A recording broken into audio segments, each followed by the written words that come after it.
आप देख रहे हैं दैनिक कड़क बिहार टाइम्स, निष्पक्ष और निर्भीक, आपको रखे सबसे आगे। नमस्कार, आप देख रहे हैं DKBT न्यूज। तो चलिए रुक करते हैं आज की प्रमुख और बड़ी खबर पर।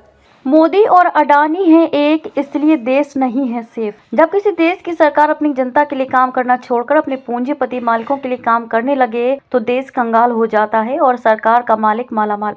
ऐसी हालत में अपने देश की रक्षा करना जनता का पहला कर्तव्य बन जाता है। अब जनता को खुद आगे आना पड़ेगा, क्योंकि अडानी खुलेआम जनता का पैसा लूट रहा है, मगर शासन प्रशासन चाहकर भी अडानी के खिलाफ एक रिपोर्ट तक दर्ज नहीं कर सकता, क्योंकि अडानी का नौकर इस देश का प्रधानमंत्री है, जो अडानी की हिफाजत के लिए कुछ भी कर सकता है। आप खुद सोचिए कि अमेरिका ने अडानी के खिलाफ 2200 करोड़ रुपए की घूस और रिश्वतखोरी के मामले में गैर जमानती वारंट जारी कर दिया, मगर भारत सरकार ने अडानी पर कार्रवाई करने की जगह अपनी मशीनरी और प्रवक्ताओं को अडानी की रक्षा करने के लिए उतार दिया है। जब हिंडनबर्ग ने खुलासा किया था कि अडानी अपने शेयरों की कीमतों में हेरफेर कर धोखाधड़ी से लाखों करोड़ रुपए कमाए हैं, तभी सरकार जांच करने की जगह अडानी को सत्यवादी हरिश्चंद्र साबित करने में जुटी थी। इस घोटाले के सामने आने के बाद भी मोदी सरकार के संरक्षण में स्टेट बैंक ऑफ इंडिया और LIC ने अडानी ग्रुप में निवेश करती रही, जबकि LIC और SBI में गरीब जनता की गाढ़ी मेहनत की कमाई जमा थी। अडानी के साथ उनके घोटालों में आर्थिक regulatory system SEBI security and exchange board of India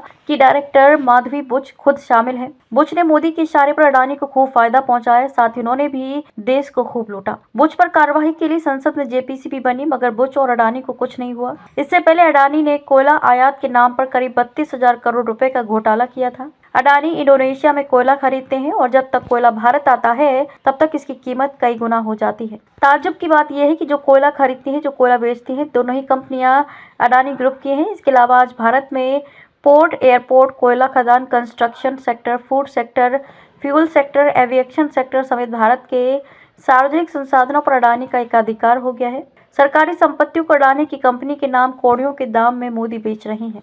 Modi सरकार अडानी पर कड़ी कार्रवाई करने की बजाय अपने इस चोर मालिक को बचाने की पूरी कोशिश कर रही है। जनता को खुद आगे आना पड़ेगा, वरना देश कंगाल हो जाएगा और सरकार का मालिक मालामाल। जनता के पास कुछ नहीं बचेगा। मुख्य संपादक DK पांडे। खबरों में अब तक के लिए बस इतना ही। फिर होगी आपसे मुलाकात ऐसी किसी बड़ी और खास खबर के साथ। तब तक के लिए नमस्कार और देखते रहिए DKBT न्यूज।